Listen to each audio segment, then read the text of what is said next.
Okay, good morning everyone. I want to say a few words because our next talk is actually a sponsored talk. It's sponsored by the European Physical Journal A. I just wanted to say a few words if you've not come across this journal before. It covers hadron and nuclear physics. That includes heavy ion physics, the kind of exploration of the phase diagram that we've been talking a lot about today. And I want to make it particularly clear that Lattice QCD papers are especially welcome in EPJA. They have an excellent editorial board. Anyway, and if anybody wants further details, you can either ask me or you can pick up one of these little leaflets, which is over by the reception outside. Anyway, one of the things that EPJA likes to do to publicise itself is to promote and support lectures at topical workshops like this. And today we're very happy to welcome a distinguished speaker, Claudia Ratti. So I've got some details here from So Claudia did her PhD in Torino under the supervision of von Dalberco. She's done postdocs at Ferrara, at ECT Star Trento, Wuppertal, and Stony Brook, I think. And since 2014, she's been on the faculty at the University of Houston. Her research is distinguished by sort of attention and knowledge to QCD thermodynamics and the phase diagram. And she has a perspective, as we kind of hinted in yesterday's session, both from lattice simulations, from her work with the Budapest-Wuppertal collaboration, and also from non-lattice approaches in models and in real-time approaches to transport. So I don't think there's anybody better qualified to guide us through the mysteries and the dragons of the QCD phase diagram. So I'm now going to hand straight over to Claudia. Thank you.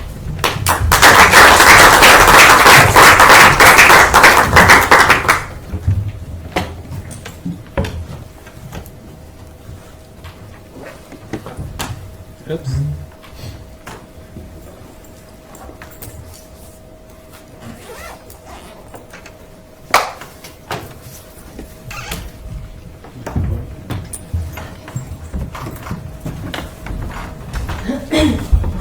So good morning everybody. Thanks Simon for this nice introduction. It's an honor for me to be chosen to be the keynote speaker today. And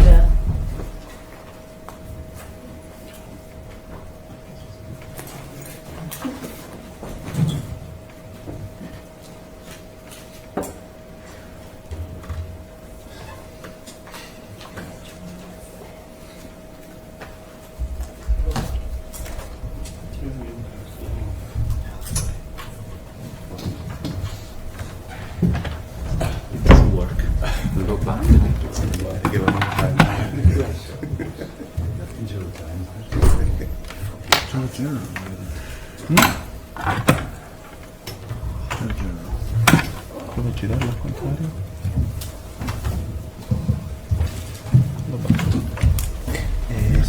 Sì. So I was saying that it's an honor for me to be chosen to be the keynote speaker today, and I would like to thank the organizer for inviting me to give this talk. So we discussed this phase diagram already yesterday quite extensively. In my talk, I will try to give an overview of what's known today about the phase diagram of QCD, which is here depicted in the temperature and chemical potential plane. And I will tell you what we know from the Lattice QCD point of view, and also in connection with the experimental programs which are running at the LHC and the TRIC. In particular, the LHC is exploring this axis in the phase diagram, while the RIC program, through the beam energy scan, allows us to go to finer density up to quite large values of the chemical potential, especially this will happen in the second beam energy scan, which is programmed from 2018 to 2019. So, Lattice QCD, I don't have to convince you, is the best principle, first principle tool that we have to address QCD in its non-perturbative regime. But the message I would like to convey today is that we are looking at extremely precise lattice data for the first time, which allow really a comparison to experimental data, which happens in our field for the first time. It never happened before. So let's start from what we know. So there are two limiting situations that we think we understand quite well from the point of view of degrees of freedom. The first one is the low temperature part of the phase diagram. We have good reasons to believe that this part of the phase diagram can be very well understood in terms of a non-interacting gas of resonances. This is what we call the Hadron resonance gas model.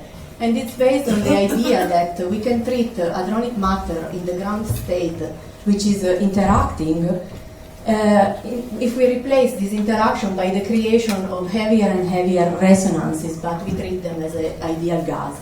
So effectively, this is the model. The pressure can be written as the sum of ideal gas pressures, and this sum runs over all known meson and all known baryons. So all we need to use this model is a good knowledge of the spectrum of hadrons which are measured. For example, we can open the particle data book, look at all the particles which are listed there with the masses and the quantum number.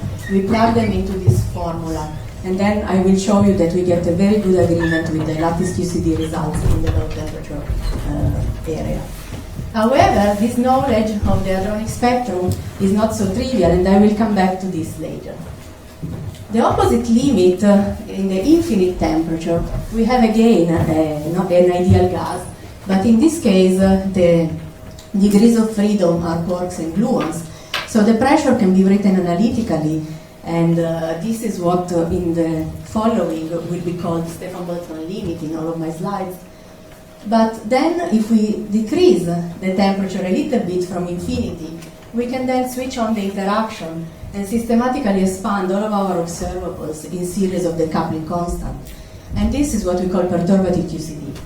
And in particular, resummation techniques are available which improve the convergence of this perturbative series. But the question which we try to answer is also at what temperature does this perturbative theory break down, and what happens in between. So these two limiting situations we know very well, but the area of temperatures which is in between these two situations is what we have to explore, because that's the area in which experiments run. And that's exactly the area that we need to treat non-perturbatively, and that's where lattice needs to be used. So the first observable that I would like to show you is the equation of state of QCD at zero chemical potential. Here we have very precise results, and the good news is that after some discrepancy in the past, now both collaborations agree with each other. So this is really the continuum extrapolated precise results on the pressure, entropy density, energy density, speed of sound, and this curve here is the interaction measure. And you can see in this figure, we have the gray band is the Wuppertal-Budapest result, and the odd QCD is the colored one. So indeed, there is good agreement between the two collaborations, which is really, this means that this is the last word from Lattice QCD about the equation of state in the 2+1 flavor system. So immediately the question arises whether we can push this to finite density, and we have discussed vastly already yesterday that we encountered the sign problem, and this at the moment there are many approaches. We try to either solve it or to circumvent it. So in my talk I will mainly work in terms of the Taylor expansion and on analytical continuation from imaginary chemical potentials. So Taylor expansion means that you can take your thermodynamic observables and expand them in powers of mu b over t, and then these coefficients of the expansion you can calculate on the lattice because they are effectively at mu equals 0. And we have done it, and here are the brand new continuum extrapolated results for the first 4 coefficients in the Taylor expansion of the pressure, and these are continuum extrapolated and at the physical masses. So going to mu b to the 6th, allows us to explore larger regions of the phase diagram. So we can say at the moment, if you remember the phase diagram that I showed you before, we can reach an area where mu b over t is of the order of 2, which is this triangle here in the phase diagram. So you see that at the moment we can cover this range of collision energies in the beam energy scan. So if we want to address the range, which will be useful for the second beam energy scan, if we want to be ready by 2018 and 2019, we need to push this even further down to be able to reach higher chemical potentials. So once we have these coefficients, we can then calculate thermodynamic quantities at finite chemical potentials. And that's what we did, for example, here you see the pressure and the trace anomaly calculated along these isentropic trajectories. So these trajectories are effectively the trajectories that the system created in a heavy ion collision would follow if you don't have dissipation. So in that case, you impose that the entropy per particle is fixed, and these curves have been obtained by starting from these black points, which are the freeze-out point that I will define later. So just at the moment I can tell you these are the points where the system ends up in a heavy ion collision after hadronization, and they can be determined quite precisely. And from there you can reconstruct the trajectories by imposing this constraint. So this is what we can do today with the data that I showed you before. So now about the phase diagram, what do we know? So we know that at mu b equals 0, the transition is an analytical crossover. And we know that the temperature at which this happens is around 155 MeV. However, we also know that the crossover is quite broad. So different observable gives slightly different temperatures. But if you look, for example, and we have seen that all of the thermodynamic observable change very smoothly as a function of the temperature. But if you look at them, you can still define a pseudo-critical temperature by locating, for example, an inflection point or a peak. And you can follow how this peak or inflection point changes when you increase the chemical potential.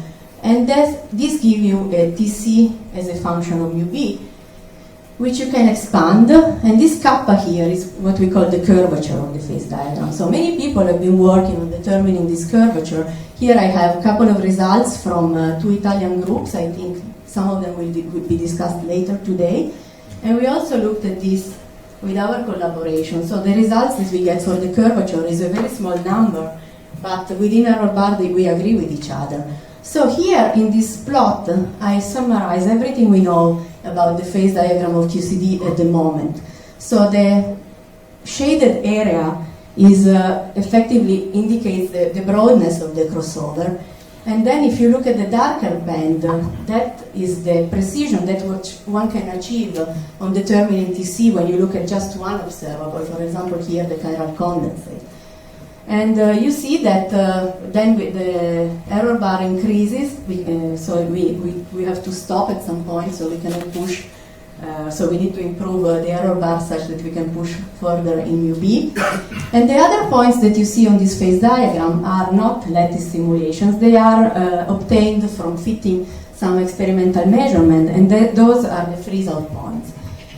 So let me briefly remind you about the evolution of a heavy ion collision and what is the chemical freeze-out and how we can test it by means of comparing some experimental observable to Lattice QCD. So here is a cartoon of how heavy ion collision evolves. We have the collision of the two nuclei, and then we have a Bohr-Gluon plasma formed. And then at this line here, where this colored area stops, we are supposed to have hadronization. Afterwards, we have still two lines in the evolution of the system which we can identify. The first one is the green one, is what we call chemical freeze-out, and it is the moment at the evolution of the system at which all inelastic reactions cease. So at that point, the chemical composition of the system is fixed, and also, so this means particle yields and fluctuations. Afterwards, the system further evolves, and you have also another line, which is what we call thermal freeze-out, at which all elastic reactions cease. And at that point, you also fix the spectra of the particles. After that point, you have a free streaming to your detector. So what I'm interested to do is to characterize this chemical freeze-out line. And because the chemical composition is fixed at this point, if I look at particle yields or fluctuations, even if they move forward to the detector, they will not change anymore, so they will carry information about this point in the evolution of the system. So historically, people have been looking at particle yields. So effectively, you look at the different particles, pions, protons, kaons, and so on. You count how many you have in your detector, and then once you do that, you can fit these numbers by means of this model that I mentioned before, which is the Hadron resonance gas model. This gives you a very simple formula for the particle abundances, which depends on the temperature, the chemical potential, and the volume of your system. So effectively, if you take ratios of these particles, the volume cancels out, and you end up with two parameters, T and UV. So by performing a combined fit of all these abundances, you get the chemical freeze-out temperature and chemical potential. And this has been done for several different collision energies, and you get a curve which looks like this. And some of the points that I showed you in my phase diagram before have been obtained by means of this method. So there are a few points that will become clear later. So in particular, if you change the hadronic spectrum that you use for your Hadron resonance gas model to include more and more resonances, these points will change. So the value of T and UB will change. So it would be nice to have a model-independent way to determine this phase-out. And that's what we are trying to do on the lattice by means of fluctuations. So fluctuations are a very interesting observable because, first of all, we can calculate it on the lattice. So we are talking about fluctuations of conserved charges. So they are derivative of the pressure with respect to the chemical potential of the baryon number, electric charge, and strangeness. And on the lattice, we work in terms of quarks, but there is this relationship which relates the chemical potential of the quarks to the ones of the conserved charges, so that in the end, you can really extract these quantities and compare them to experiment. How do you compare them to experiment? Because these quantities are effectively related one-to-one to the cumulants of the event-by-event distribution of the conserved charge. For example, the mean of the distribution is chi1, the variance is chi2, and then we have the skewness and the kurtosis which are related to chi3 and chi4. And in particular, what we do is to, again, our lattice results will depend on three parameters, temperature, chemical potential, and volume. But if you define these kind of ratios, then the volume cancels out. So again, you end up with a function of T and UV that you can then compare to the experiment. And one important point to make is that the chemical potentials in experiments are not free. They are not independent from each other, because we know that the net strangeness in the system is zero, and the electric charge is a fraction of the total baryon number, and this is given to you by the initial conditions of the nuclei that you are colliding. So we need to take these constraints into account. So in principle, we have three chemical potentials: strange, charge, and baryon number. But strange and charge can be made functions of the baryon number through this constraint. So more in detail, what the experimentalists measure is some distribution which looks like this. So they count, for example, this is for the net electric charge. They count in every event, every single collision, you can count how many, the number of positive minus negative charge particles, and this will fluctuate event by event. And so if you redo it millions of times, you get a distribution which looks like this. So this has been done a trick for different collision energies from 200 to 7.7. And once you have the distribution, you can extract the moments. And those are the quantities that we want to compare to our lattice results. In particular, here I have two examples that I will show later. One is the third to first order moment. This one, if you look at this, its Taylor expansion, is 2 order mu b squared independent of mu b, so it can be used to extract the temperature. And then we have the second one, which is Chi1 over Chi2, which is linear in UV. So once you extract the temperature from this one, you can plug it in here and extract the chemical potential. So all of this sounds very nice, but to compare the result of an equilibrium simulation, which comes from Lattice QCD, to a complex dynamical system like a heavy ion collision is not so trivial. So we have to, what we are after is to measure thermal fluctuations. So we have to make sure that what we measure in experiment is indeed only thermal fluctuation, and that all other effects which could potentially affect this measurement, but which are not thermal, are taken into account and understood. So here is a list. So many people have been working on this, and that's one of the points where really you need phenomenology to build a bridge between lattice and experiment. So now all of these people have been working on trying to find methods to make sure that what we measure is indeed thermal. And in the end, we are confident that this is indeed the case, so that the comparison that I will show you should be meaningful. So let me start from our first results. So a couple of years ago, we looked at this what I call the thermometer for the baryon number. And here is the black line is effectively our continuum limit from the lattice as a function of the temperature. And the star measurement is this red band here. So you see that effectively below this temperature, due to the uncertainty in the lattice simulation, all of the temperatures are good. So this allowed us to extract an upper limit for the freeze-out temperature of 151 MeV. Once we did that, we took a 10 MeV window around this limit, and we extracted the baryon number for some collision energies, a trick. We extracted the baryonic chemical potential. Then we redid the same exercise looking at another conserved charge, the electric charge, and we found consistency between the two. So the baryonic chemical potential that you can extract from a baryon number and electric charge independently agree with each other. And they also agree with the baryon chemical potential that has been obtained by the old method of fitting the yields of particles by means of the Hadron resonance gas model. So this consistency test is very important because in the end it shows that indeed the system which is created, which we are looking at the freeze-out, can be treated thermally. It can be treated as a thermal equilibrium system, which can be then compared to Lattice QCD. So some results from other collaborations. So Fritjof Carlsen and his collaborators have pushed this analysis forward. So they have performed a combined fit of the two lower order fluctuations, the ratio of first to second order for electric charge and baryon number. And by means of this combined fit, they were able to extract a more precise value of the freeze-out temperature mu b equals 0, which agrees with our upper limit, and the curvature of the freeze-out line, which is also a small number which agrees with the curvature of the phase diagram that I showed you before.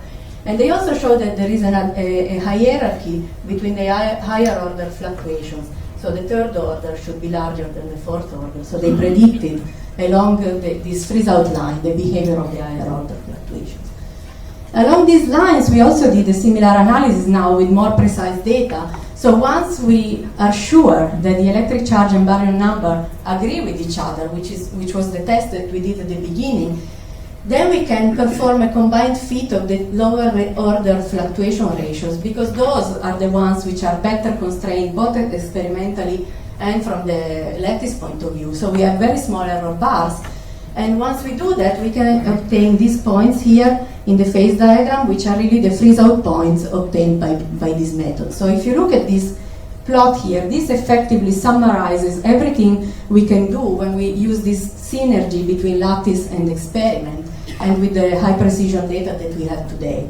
So these colored bands correspond to the trajectories in the temperature and chemical potential plane, which satisfy the experimental values for these quantities for electric charge and baryon number. So where they meet, you have these freeze-out points for in the T mu B plane. And then from there you can reconstruct these trajectories that the system followed in its evolution in a heavy ion collision to reach those points. And this is also shown in perspective, so these points lie on the lower end of the phase diagram that I showed you before. So this is the band which identifies this broad crossover, and we are at the bottom of this band with the freeze-out points. So now this analysis has shown two of the three conserved charges that we have, which are electric charge and baryon number. But what about strangeness? So strangeness is interesting because from the experimental point of view, one thing I didn't mention yet is that we have agreement between our results and the old statistical hadronization model fits when it comes to the chemical potential, but the freeze-out temperature that we get is quite lower than the one that was extracted by the previous method. So effectively, if you fit the particle yields or ratios, for example, from the Alice experiment, you get a freeze-out temperature of the order of 156 MeV, whereas from fluctuations you get 10 MeV less.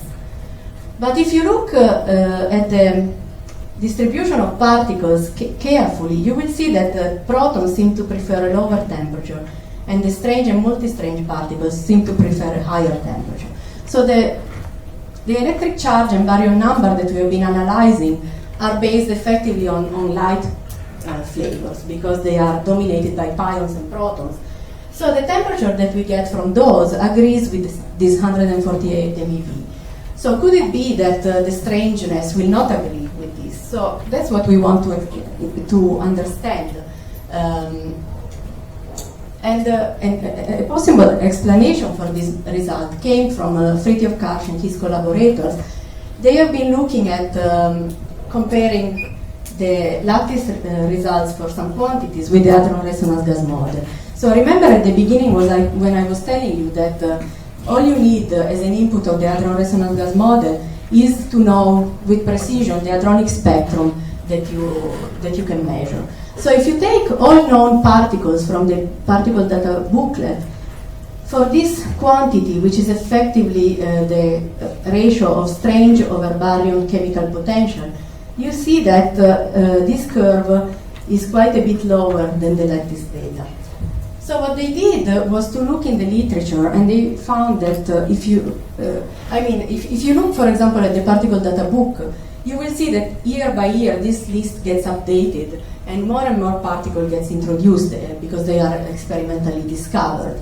So there are predictions in the literature from the quark model, but also from Lattice QCD itself, about particles which have not yet been detected experimentally, and if you include those in your spectrum, then you will agree with the lattice results quite nicely. So this could mean that we need to perform a fit of the experimental data, not based on the PDG list, but on this new quark model list, which includes many more states. This could have the potential to decrease the freeze-out temperature of strangeness and bring it closer to the ones of light quarks. But this argument, however, should hold only at finite mu b, because if you look at this, at mu b equals 0, this quantity will be 0, both of them, so this will not affect the Alice data. And also, you need to know the effect of the decays of these particles. So one thing I didn't mention is that what you measure is the ground state object. So all of the resonances which are listed in the particle data book will decay into the ground state and populate the number of particles that you measure before they reach the detector. So all of that is taken into account in these thermal fits. But if you want to take that into account, you need to know how these states decay, and this was not taken into account here. So we looked into this a little bit, and we wanted to see how many of these states there are and whether we really need them. So you see that here, first of all, already in the particle data booklet, between 2012 and 2014, many new states have been obtained, but also many more are predicted by the quark model. So, and this is true in all sectors, starting from the Kaon, lambda, psi, and omega. Many more states have been predicted by this model. And we calculated the same quantity, and we have new results for it. First of all, we see that using the PDG-14, the agreement is already improved. So it looks like the new list already does a good job. And when we look at other observables, like for example the fourth to second order fluctuations of strangeness, the quark model overestimates the curve, whereas the PDG does a better work. So we wanted to really understand what is going on and whether we need these states in the list or not. So we decided to look at this systematically, sector by sector. So because this quantity, for example, contains all possible strange baryons and mesons which contribute to this curve. So you cannot really distinguish why this curve is not agreeing with the latest data. It could be that because this quantity is proportional to the average strangeness square in the system, if you overshoot the data, it means that the quark model has either too many multi-strange states predicted or not enough strangeness 1 states, which will bring the curve down. So we decided to look at just in the strange sector at the pressure of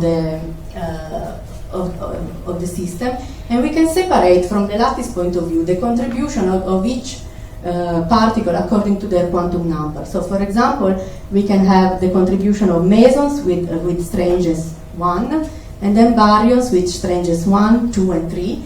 And these contributions are just combinations of these fluctuations that I showed you before. So effectively, sector by sector, we can go and look whether we miss states indeed in the list. So here I have results for baryon number 1, strangeness 1, and you see that the quark model gives a much better result compared to the PDG list, and the same is true with the strangeness 2 states. So it looks like indeed we need these extra resonances in order to agree with the lattice. And when it comes to strange mesons, we are missing states both from the quark model and from the particle data book. So our conclusion is that yes, we need these states that the quark model predicts. Not only that, but in the mesonic sector, it looks like we need even more states. And this would explain why the quark model does not reproduce this curve, because effectively, if you had more mesons, then this would bring the curve down. So all of this shows you that about strangeness, we have still quite some work to do, because even if we include all of these states, we don't know how they decay. So we don't know how to make a fit of the yields, and this kind of doesn't. We need to understand this before we can claim a freeze-out temperature for strangeness. So the nice thing to do would be to find a model-independent way to extract this temperature, like we did for electric charge and baryon number, so effectively through fluctuations. So the problem with fluctuations is that when you want to calculate, to measure the fluctuations of strangeness, you would have to look at all of the strange states, including the lambdas, the xi, and the omega, which are very rare experimentally. So already measuring the multiplicity with high precision is difficult, but fluctuations seems to be an almost impossible task. However, we have the first steps in that direction just with kaons. So kaon are strange particles, they contain strangeness. So as a proxy for strangeness, they could give some indication whether we need a higher freeze-out for strangeness or not. So here we have some preliminary results from STAR for the kaon fluctuations, which were presented at the Strangeness in Quark Matter conference this year. So you see that the error bars are quite large, but if the experimentalists could reduce this error bar and give us numbers which are precise, we still are left with the task of identifying chaos from the lattice point of view. So you know that on the lattice we work in terms of conserved charges, so strangeness is quite easy to address, but how do we identify a single particle fluctuation like kaon? So we looked into this and we did an analysis with the help of the Hadron resonance gas model. We looked at the lower order fluctuations, so this would be these quantities here, and because it's the one which is better constrained from the experimental point of view, so it has the smallest error bar. So we would like to find a way to isolate this quantity from the lattice and compare it to experiment. So the experimental distribution of kaons, which you get, contains two components. The primordial chaos that you get directly from the fireball, and then all of the ones which come from resonance decay. So with the Hadron resonance gas model, you can study the difference between the two curves, and this is what I'm showing you here. So if you only include the primordial chaos, this is the blue line. If you include also the decays, you get the black line. So the two are very close to each other. So the error that you introduce by looking just at the blue line is very small. And this is true for up to large value of the chemical potential. And the good thing about this primordial chaos, so the blue line, is that the equation that describes this quantity is very simple, and it can be just expressed in terms of mu s and mu q, which we can calculate on the lattice. So this quantity, which is a good proxy for the full distribution of Kaon fluctuation, is something that we can easily calculate. So this is an example of what you could do. So here is the lattice curve, is this gray band, and this is for the highest collision energy at RIC, and this is compared to the experimental result. So you see that at the moment the experimental systematic error is still quite large, so all we can get is a lower bound for the freeze-out temperature of Kaon, which is around 145 MeV. But hopefully when the experimental data become more precise, we will be able to extract a freeze-out temperature, at least for Kaons, by comparing directly to first principle simulations. Just the last thing before the conclusion is one of the points I touched at the beginning was the perturbation theory, and down to which temperature we can push the perturbative series to agree to lattice simulations. So here you see some observable, some of these fluctuations. Here you see the fourth order diagonal one and the non-diagonal up-down and up-strange fluctuations. And the black points are the lattice results. These are the upper panel from our collaboration, and here from Ding and his collaborators. And we agree between the two collaborations, and we both find that effectively perturbation theory is valid if you push down the perturbative series down to temperature of the order of 250 MeV, below which you need to just stick to lattice results, because the perturbative series breaks down.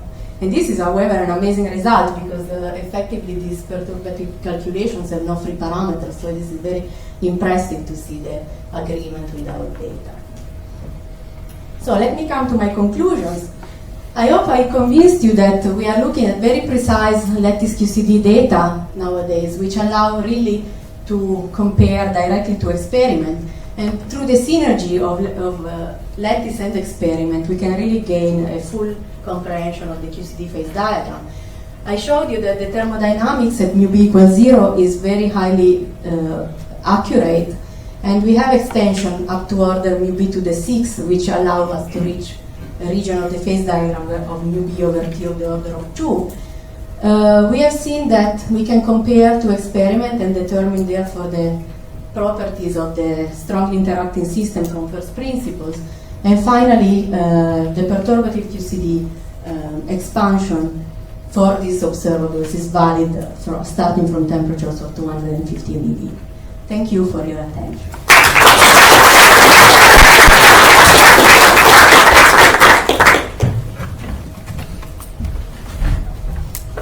Thank you very much, Claudia, for this very nice and clear talk. So we have time for questions and comments. Yeah.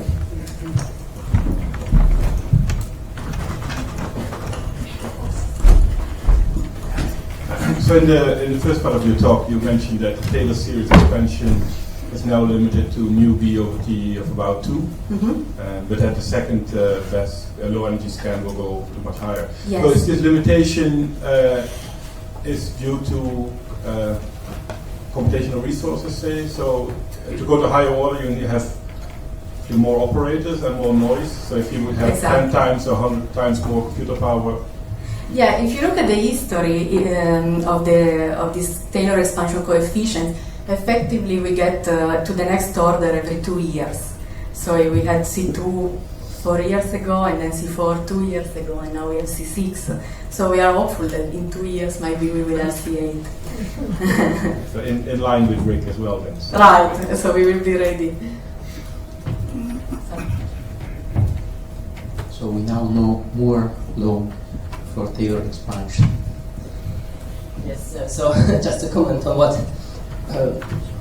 Claudia expects, of course we depend on Moore's law. So if we have a coefficient every second year, that means that since the machine time, or the available machine time is developing exponentially, it's an exponential difficult problem. So this is another manifestation of the sign problem.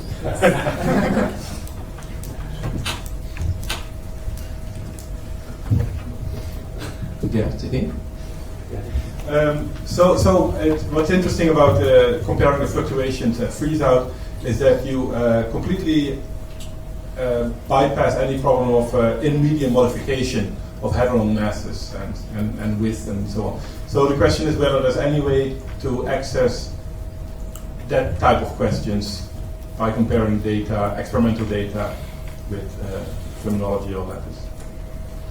Yes, so this is an interesting question. So a way to do that would be to calculate spectral function from the lattice and compare to, for example, for the raw meson, there are phenomenological approaches. The distribution of the raw meson experimentally is well known, and there are phenomenological approaches which compare to that, where you have some spectral, in medium spectral function. And if we had a lattice one, that would be great. So there are ways to address those problems, but not with fluctuations directly. Yeah. And I make a small comment. It's more the number of states which is important for the comparison with Hadron resonance gas than the exact mass numbers, except maybe for the lowest for the states with the lowest masses. So in principle, one could put in, of course, temperature-dependent masses for temperatures below, of course. But I don't think that will have a big effect. Well, unless you have access to a particular channel, of course, in the experiment. Anyone else? So I think we can once again